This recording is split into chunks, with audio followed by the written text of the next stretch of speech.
Hello, welcome to Overcome with Travis White. I am flying solo tonight. There's no guest, but let's just jump right into this episode. So, this is something that has been weighing on my mind for some time. I have been podcasting for well over a year now. I have just I just recorded I just released my 83rd episode last week. So, that's an accomplishment for me.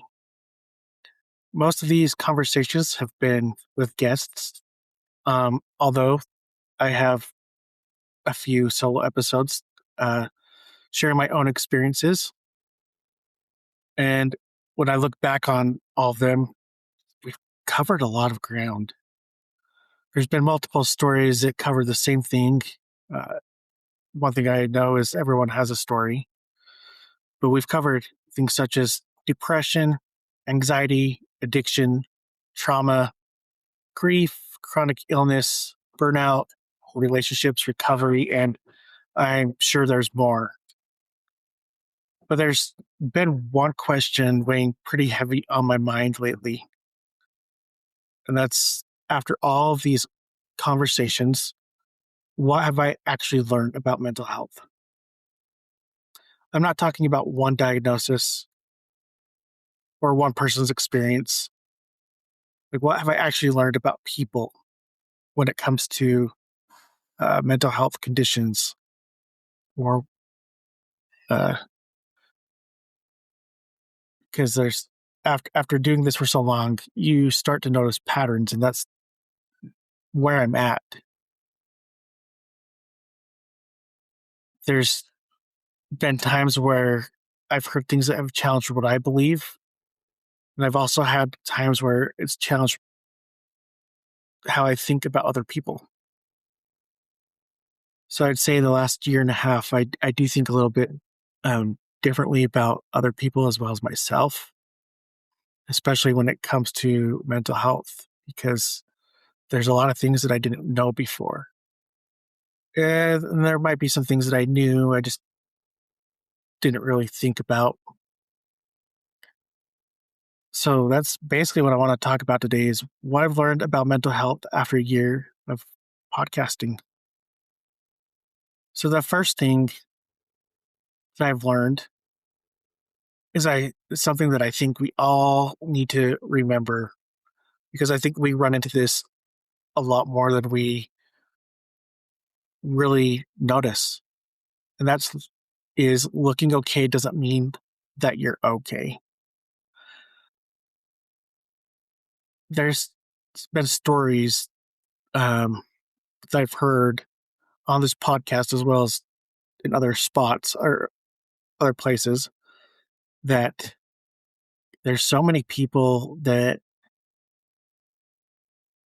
uh, fake what they're going through. They seem totally, I shouldn't say fake what they're going through. They seem totally fine on the outside, but on the inside, they're very much struggling.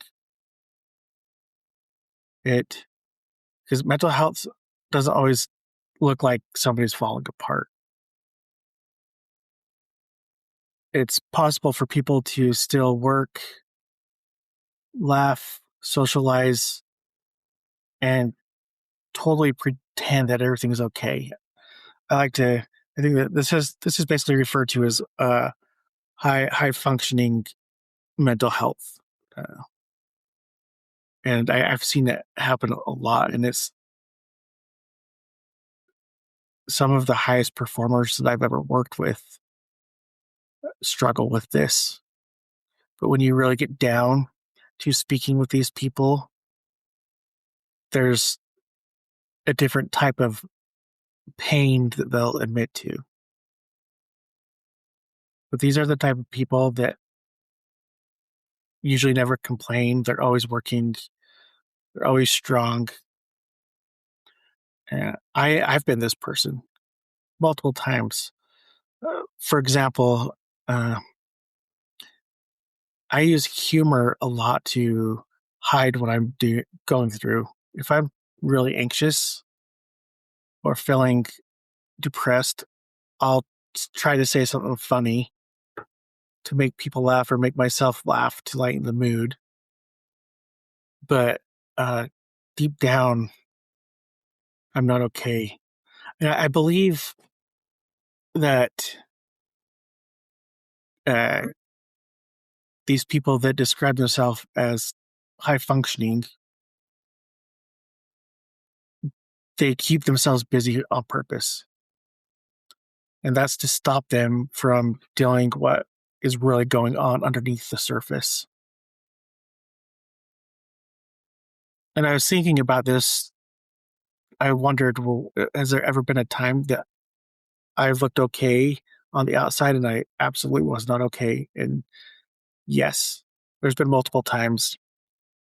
Main time in my life that comes to mind is when I was, well, I shouldn't say a specific time because this has been the span of years, but I always go back to my seizures. Because as I've talked about before, my seizures caused a lot of anxiety, depression, and dissociation, among other things. And for the longest time, many people did not have a clue what I was going through because I'd mask it. Especially, I look back and I think of, especially when I was going to college, probably my last 2 years, especially, yeah, probably most of my last 2 years, uh, I was in a very, very bad spot. And I didn't really always talk about that part of me, especially the depression and darkness part, that the shadow that was casting over me. And it was a tough time, but I've seen that many times in my life. And one thing about this I've learned is that it's changed the way I look at people who seem fine. I don't assume that people are fine just because they seem fine, because we get so good at hiding stuff, especially if you've been on the side of the suffering. So, something I want you to think about as you're listening to the rest of this podcast, or maybe you sit down, write this question down, and come back to it later. Have you ever looked completely fine during one of the hardest periods of your life? What does that look like? The next thing that I've learned is healing isn't linear, whatever. I can't talk. So from the beginning to the end, it does not go from bad to good. You're always gonna have your ups and downs through anything that you're experiencing. And this I've always known this um, part. It's just I've seen a different side of it because I've heard so many stories of, oh, I thought I was done. I thought I was in a good spot, but then this happened. So then it brought back my anxiety, it brought back my depression. So like it's I'm not saying a bad day erases the 6 months of the hard work that you've put in, because that would be a total lie. And one little setback is not the same as starting over. But as you're continuing to heal, and it is an ongoing process, just know that these things can return, and they will hit you unexpectedly. But I also look at it this way. I think about myself now compared to who I was even 3 or 4 years ago. And well, I still feel like I'm healing and still feel like I'm pushing past the hard and There's certain things in my life that I know are not going to go away, but I can control certain aspects of them. For example, with my seizures, I can control what I eat.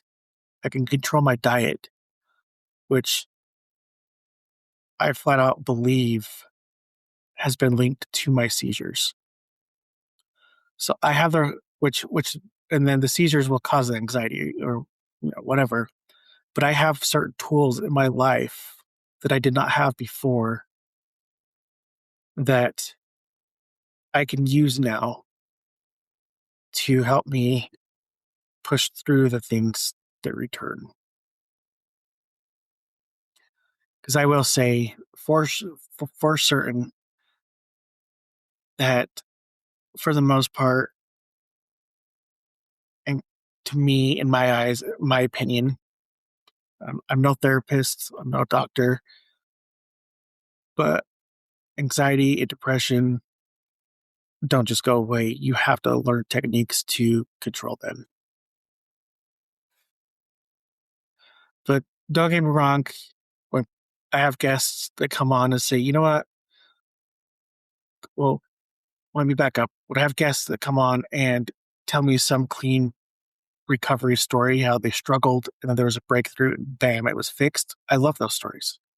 Who doesn't love a clean recovery story? But let's face it, real life usually isn't like that. But there are those stories and I love them. So I still feel like let me think back. There's been times, multiple times too, as I've thought through this, that let me use an example of back in the end of 2024. That's when I had a big cluster of seizures and struggled big time with, especially with depression. It was a very dark time for me, and I felt like I was back to square one. So, this is all starting over. I have to go through this all again. Have I not learned anything in the last 10 plus years? So there's been that was the biggest time where I thought that I was back to square one. But I also believe that was the time that really pushed me to start healing.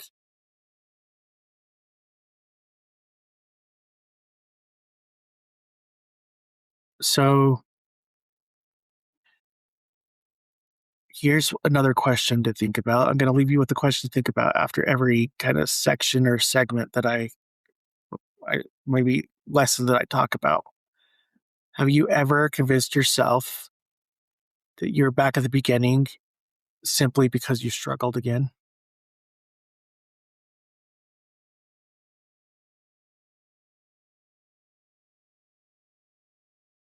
Here's another big lesson that I learned. And this one, I don't think I ever thought about. So the third one is sometimes the thing hurting you started as something protecting you. This has been an interesting one for me. A couple examples um, that I've of stories that I've heard from stories that I've heard. Addiction often starts as an attempt to numb pain. Um, Anger often protects what's underneath it and some kind of past experience. People pleasing can often be protecting conflict or abandonment. And another one is isolation, often feels safer than risking being hurt. The list still goes on and on. But this doesn't give you the excuse to use destructive behavior at all. One of the biggest parts of moving forward with mental health issues is being accountable. and that still matters. The biggest part of uh, understanding this is trying to figure out the why of why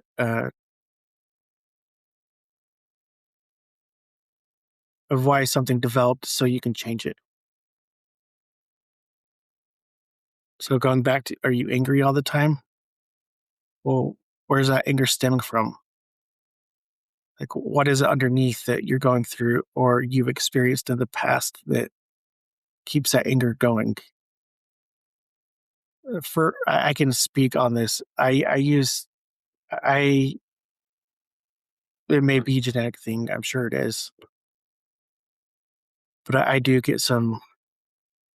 Uh, I do have some anger problems, and I work on them constantly. I'm not always perfect. But that's the best part of about being human. We're allowed to make mistakes. But I can tell you that I often set that anger up as a defense mechanism because I feel like people are attacking me. I take things really personal.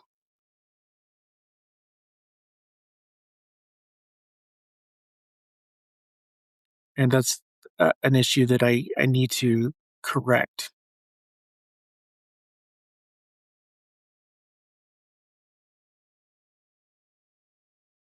And let's see, there's a couple other thoughts here that I'm trying to. Uh, I just slipped my mind. But I just feel like once you understand the why, it's easier to move on and fix these behaviors. It's not always easy to admit that you have a problem, though. So the question to think about is, what behavior have you judged in yourself without asking what purpose it originally served? Let me say that one more time. What behavior have you judged in yourself without asking what purpose it originally served?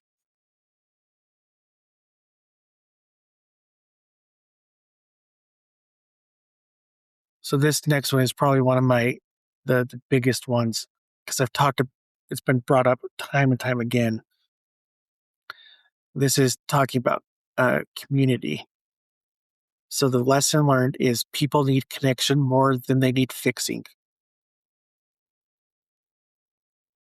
There have been countless um, guests that I've had on whose turning points came because somebody was there.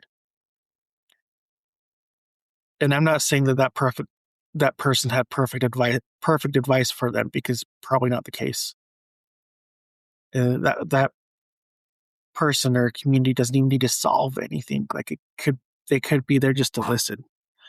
But I've said that this has been brought up multiple times, that part of the healing process is to have a community of people. Maybe it's just one person, just somebody in your corner to cheer you on, to listen, to give you advice when needed, and to help you celebrate the small wins or maybe the bigger ones. But also, the biggest one for me is somebody that believes in them. Um, for me, this would be my wife. She's been there through the ups and downs, the good, the bad, the ugly. But she is my safe space. I feel like I could tell her everything. Well, most of the time. There's times where in the past where I know that I've um, maybe hidden or not communicated so well of how I felt, and I'm still not the best communicator. But if it wasn't for her, I would not be where I am today. And coming from the side of things where I'm the person who's experienced the mental health issues, oftentimes it's all I need is somebody just to listen. I don't need you to fix me, because when you try to fix me, I oftentimes shut down. You don't need to be my therapist. But I actually, this reminds me of a comment that I got on YouTube. It was a short, and the short had one of my guests talking about men being able to open up, and that it's actually a really good thing that we're having more talk about men's mental health. And the comment, this isn't verbatim, but it was along the lines of like, when was it noble for men to speak out with their problems? Keep your problems to yourself, you pathetic boy. Where did that come from? Asking for help isn't not a weakness. Telling your story is not a weakness.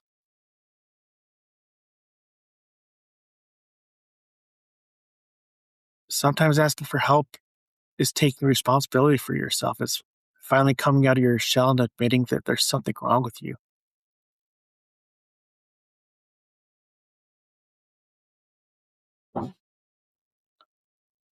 There's another story that comes to mind.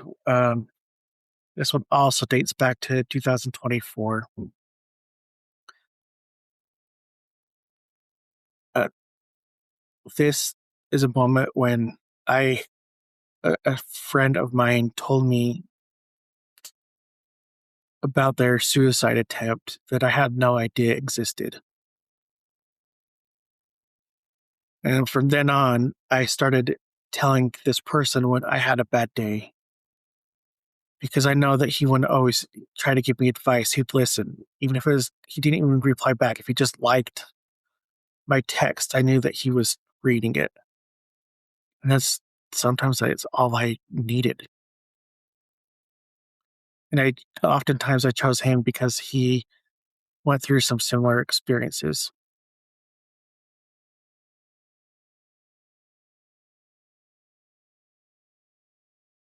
But, and now this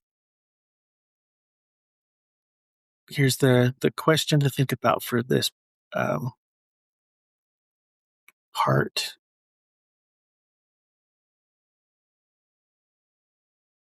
Is there someone in your life that you could actually tell the truth to, that you actually trust enough to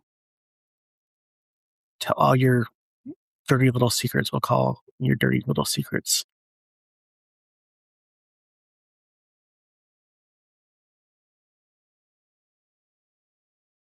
The next lesson relates a lot to, let's call it the stigma of mental health. And this lesson is mental health doesn't just happen in your head. This is a huge recurring theme that I didn't want to overlook. Because oftentimes you'll hear the phrase, oh, it's all in your head. It's just a phase. You'll get over it. Or just sleep it off. None of those are good advice.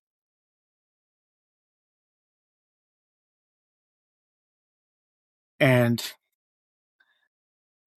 mental health isn't all in your head. It's a whole body thing, and it's all connected. For the longest time, I actually thought that mental health was all in your head, but the more episodes I've done, the more I've learned, and I've talked to functional medicine doctors who've said, no, this is all connected. Sleep matters. Chronic pain matters. Hormones matter. Nutrition, the way your body handles stress, like trauma, all this stuff matters. They're all connected. Now, like I mentioned before, that I'm no doctor, so I can't tell you how, but mental and physical health are not two completely separate systems. They're linked together. And by no means am I saying that every mental health condition can be fixed with sleep, exercise, or diet, because that's not true. I can tell you that when I eat better, I do feel like my anxiety goes down. But there's also other causes to my anxiety, so it's not always the case. But sometimes I feel, once again, just stating my opinion, that that's the problem we have with medicine here in the United States. We don't always look at the person as a whole. We want to treat everything like as its own separate entity. For example, you have a heart condition, you go to the or heart doctor. Uh, you have a brain issue, you go to the neurologist. They're not telling you that those things, like, they're often not telling you that those things could be connected. I look back at my seizures, and they never told me that once that my seizures could be affected by my diet. It took me years to figure that out. Years and years to figure that out. So, and it's in the if your physical health is bad, most likely it's going to cause a mental health issue. I can full on attest for that.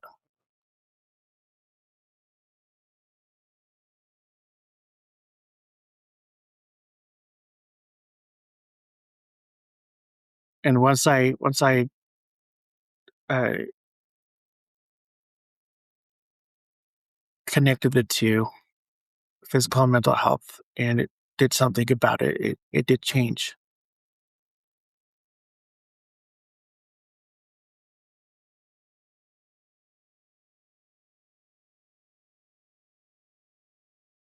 It's the question for this one, question for you to think about. Write this down. How has my own physical health affected my mental health? See if there's anything you can come up with.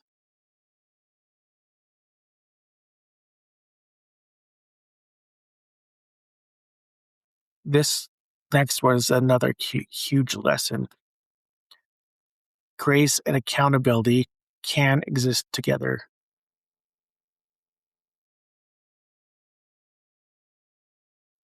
We often think that being hard on ourselves will motivate us and push us ourselves to the next level.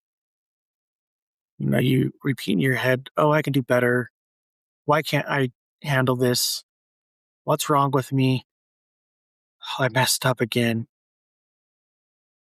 That's not motivation. That's shame. And what does shame do? It often makes you feel trapped. The, this one, the word grace has come up multiple times throughout the last year and a half. And I've said it multiple times as well. One of the biggest life changers for me when it comes to how I think about myself is showing myself grace.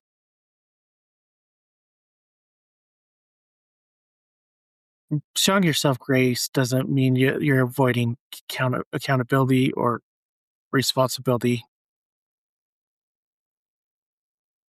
It means that to me, it's acknowledging that, you know what, I messed up. I'm okay. I can move on. I can change this. How do I do that? It's giving me the ability to try again without doing it in such a harsh way that make myself feel worthless.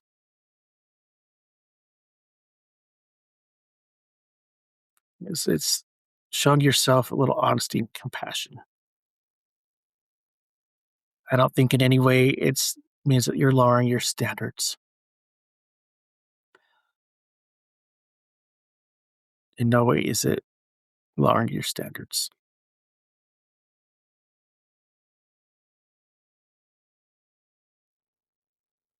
For me, it was over the years, I've been extremely hard on myself. And I am the first one to put myself down. So it took some time to learn how to show myself grace. And I still can't always tell you what that looks like, but I can tell you I've allowed myself to make more mistakes and not be so harsh on myself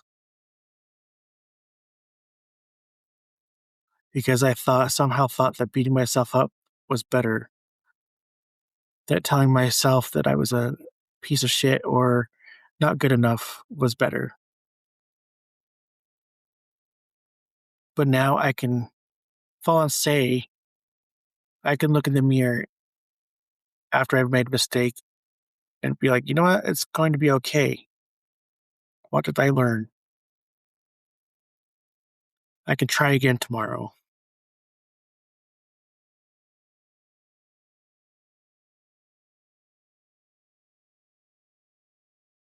So, what does showing grace look like to you? Like showing yourself grace look like to you?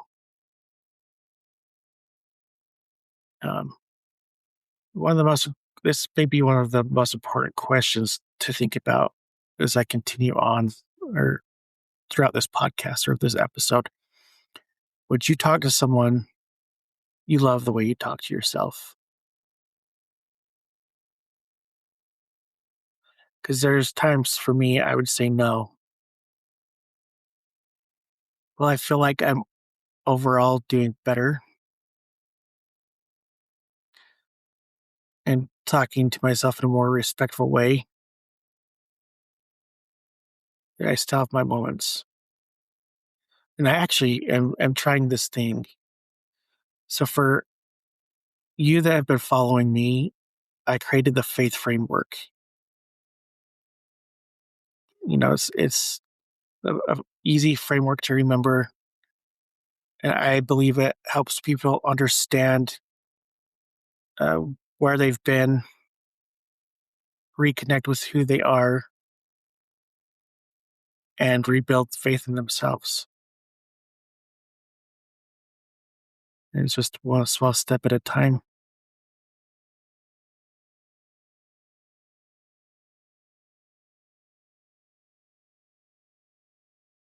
And I'm sure I did have an underlying place I was going with that, but I'll just move on because I can't remember. Next, we have the small things are usually the big things.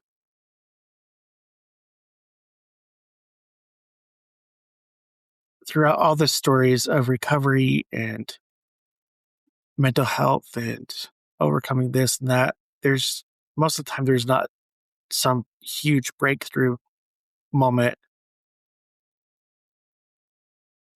It's usually just small, ordinary things.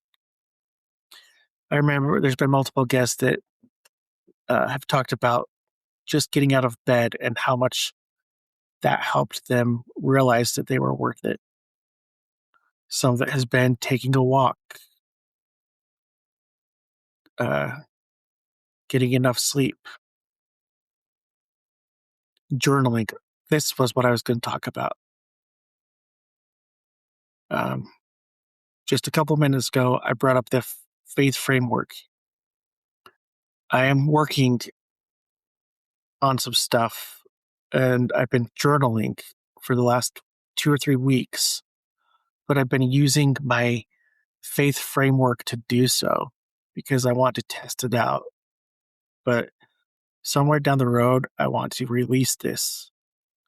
And I will say it has a little bit of something to do with AI because, well, AI specific ways scares the crap out of me. I also feel like it's a good tool if you learn how to use it correctly. And journaling, starting to journal has helped me immensely. I can see a huge difference every day that I write down my thoughts, I'm able to get out that frustration. But the way I'm doing it with the faith framework is very simple. It's like 5 questions a day, all based. So, you know, foundation, what motivates you today? Attitude, what attitude are you choosing today to help you push forward? Integrity, what promise do you want to keep to yourself? Or what promise, what promise do you need to keep to yourself to um, help you throughout this week? Uh, Trust. The question that's been coming up with trust is what do you need to trust yourself with? Or what instinct do you need to trust? Something along those lines. Today to help you push through. Or maybe it's who do you need to trust? And then age is humility, and that one has been along the lines of what do you need to let go of or accept to help you grow. Right. All right. Back on track here. Small things are usually the big things. We're talking about how there's usually no giant breakthrough. It's just the small things that help you get through these and help you carry on. Um, to me, a lot of times this is like starting a starting a habit, getting into the habit of doing something. It could be, keeping a routine or getting up in the morning to exercise. Just a small little step or small little thing that motivates you to move on to the next day. Because it's the smallest things that make you rebuild trust in yourself. And this leads into bigger things. In uh, but another thing this brings up though too is we often celebrate only the big stuff. But I also believe that we need to celebrate our small wins, and these could be those small wins. So, a couple of small things that have made a huge difference in my life is I just talked about journaling, going outside more has been a big one for me. Learning techniques to help me get through the day, a little bit of breath work here and there, 5 4 3 2 1 method. And I think that some of these little things seem really insignificant at first until you get a handle on 'em, and then you'll be able to see the differences.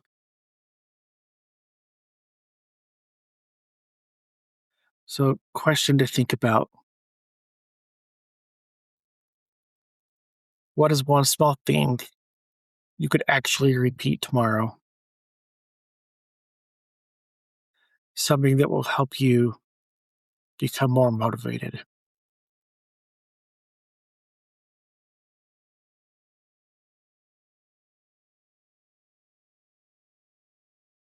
The next one, also, I'm going to say this probably about all the rest of them. Also, another huge one. This is this is once again one that I've never really just never thought about. Mental health is not one size fits all. This is just one that has been reinforced over all of my podcast episodes. Two people can have anxiety, but need completely different things.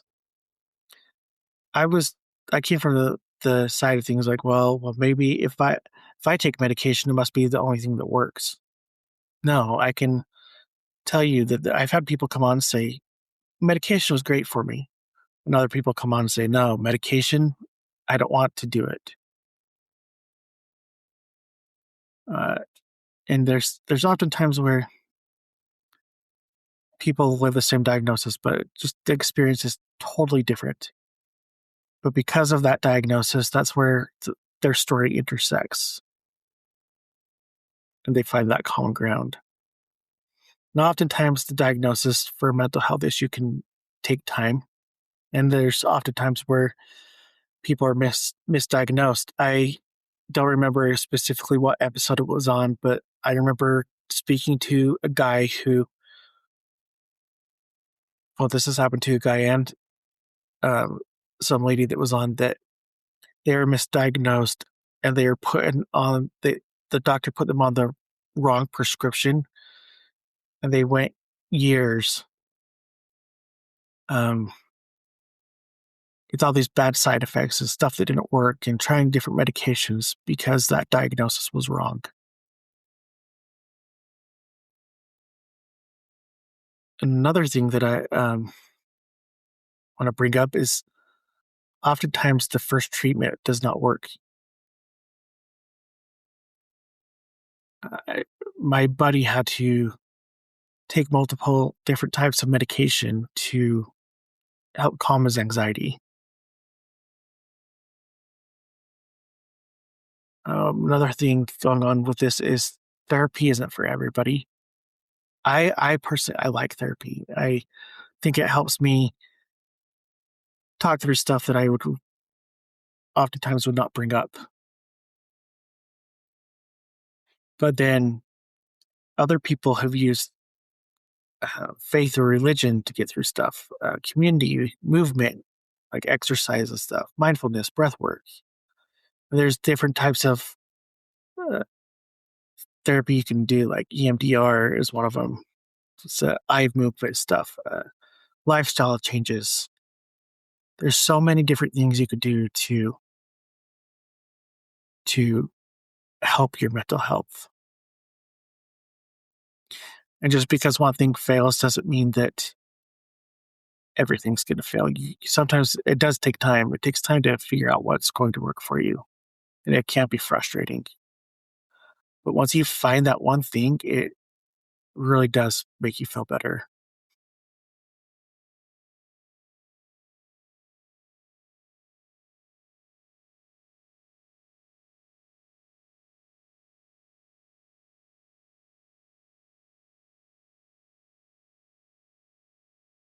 But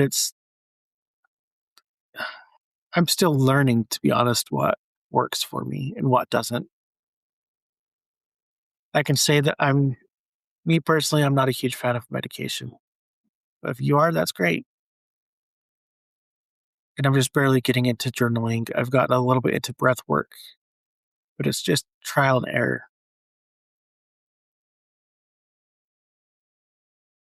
So here's the question to think about. Have you blamed yourself because someone else's solution didn't work for you?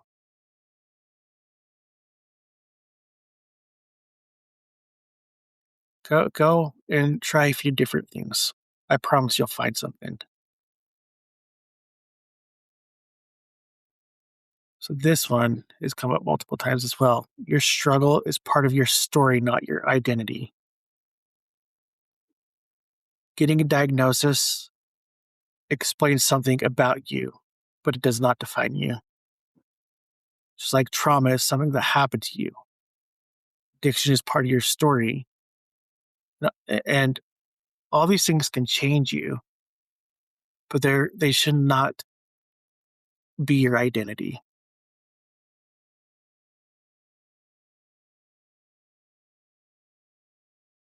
And I think oftentimes this happened to me. My seizures started back in 2009. I believe that they made me lose my identity for a time. They made me lose a sense of who I was. And I very much lost my independence. And I've often heard guests talk about losing their identity through through their struggles, such as careers, relationships, etc. And as you're going through all your trials and challenges, you don't always get the old version of yourself back. Sometimes a lot of guests have reinvented who they were, and not saying that they're deep down, they're not the same person. There's just their life is different than it was before. I had multiple people who have come on and they were alcoholics. And part of their identity loss was the loss of friends. So they had to go out and find new friends.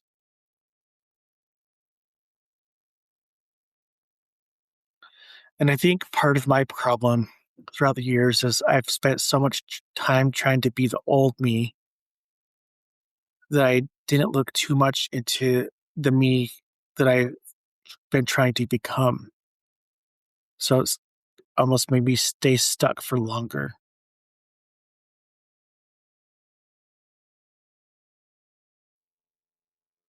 So it's really been making me think of who am I becoming now? Like, who do I want to be? And I think hosting this podcast has helped me figure that out a little bit because I'm actually finding that I do have a newfound passion in life. I've always loved mental health. I've always loved helping people, but now I really have the desire to help change people.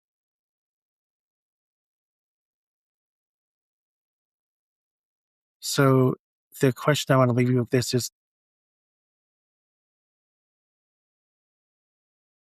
uh, did I spend time trying to become the old me again? Have you experienced a time in your life where you've lost your identity and you've been stuck trying to find the old you?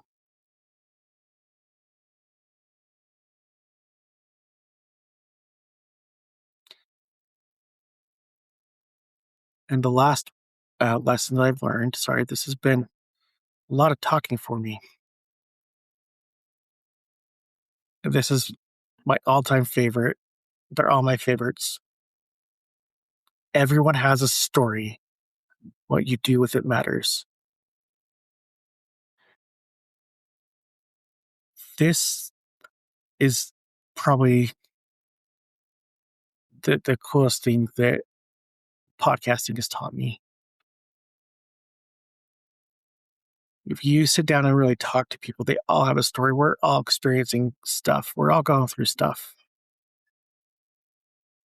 And there's been stories, and I often will be sitting there in the podcast of, as I'm interviewing a guest, thinking, oh, well, I can't imagine experiencing that.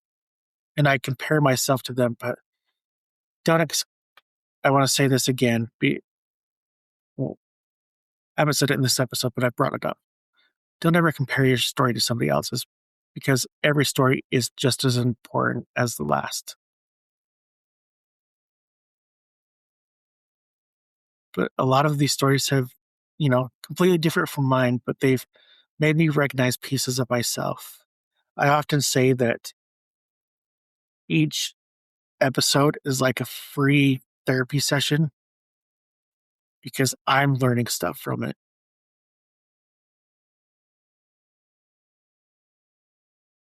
And it's what you do with your story. Like, are you helping others? Did you get, are you parenting differently? Are you providing a service? Like, what is the purpose that that story brings into your life?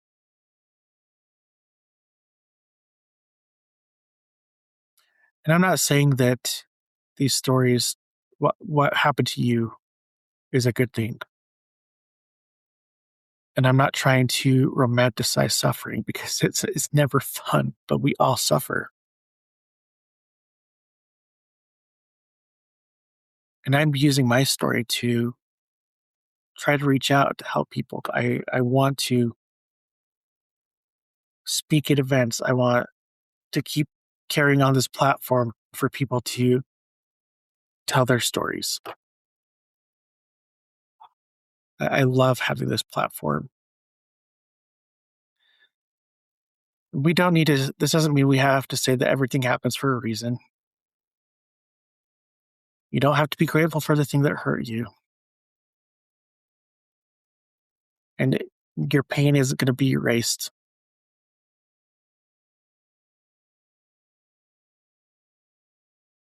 But after what you experienced, after what you've experienced, I think a good question to ask is, what do I do now?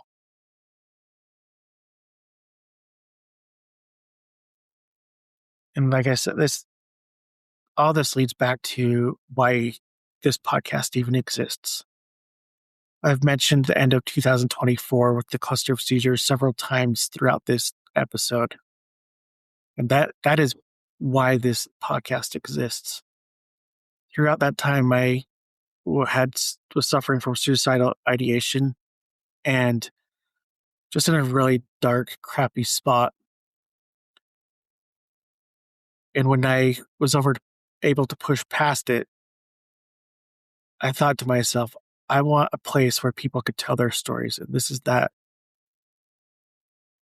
And I don't know if I would be having these conversations if that struggle or that challenge or trial didn't happen to me, because I don't think I would. I don't think I would even dare to tell my story publicly. It's not always easy being vulnerable.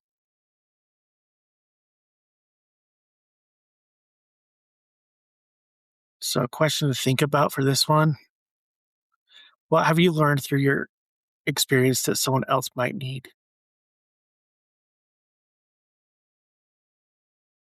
You do not have to call the pain a gift to decide it won't be wasted.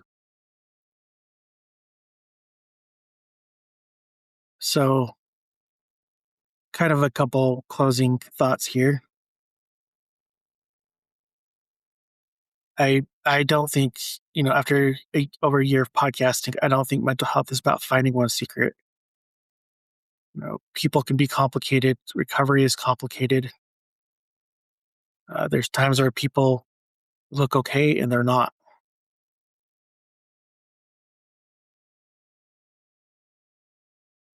Everybody has a story. Healing is hard. It's not linear. I can't say that word at all. We do need other people, and our physical health matters as well. There's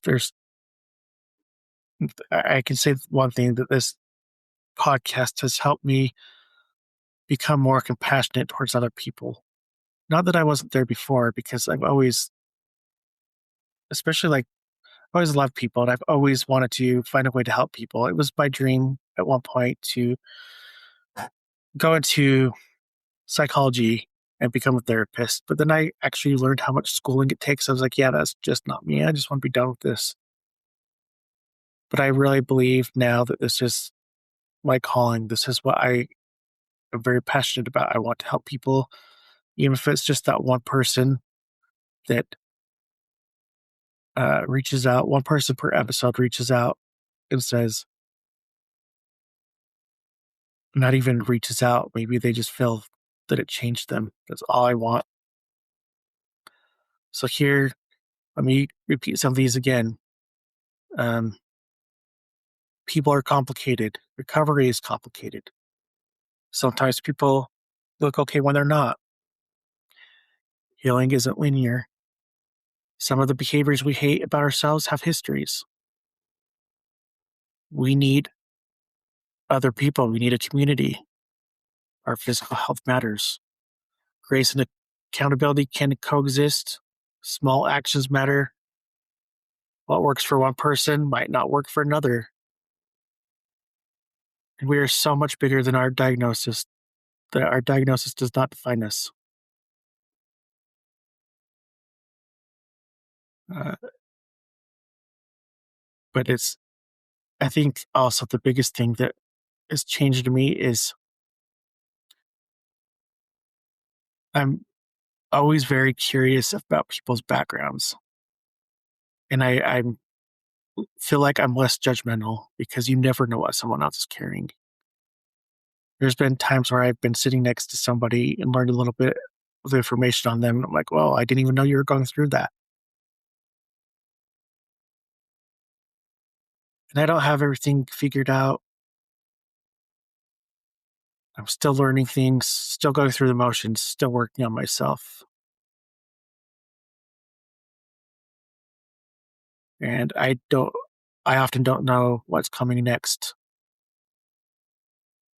but I believe I have the right tools in place. And I want you guys to be able to get the right tools for yourself. If we can continue to understand ourselves, continue to find out what helps, continue getting back up, continue to decide what you want next for the next part of your story to look like. Because everyone has a story, and your story matters. What happened to you matters, but it does not have to determine what happens next. You get to decide the next part of your story. And that is all that I have for tonight. Thanks to all that have listened. I know this was a mouthful for me to get through, so I hope somebody was able to learn something of it from it. And please, if this resonated with you, please follow us. It means the world. And leave us a 5-star review. Until next time.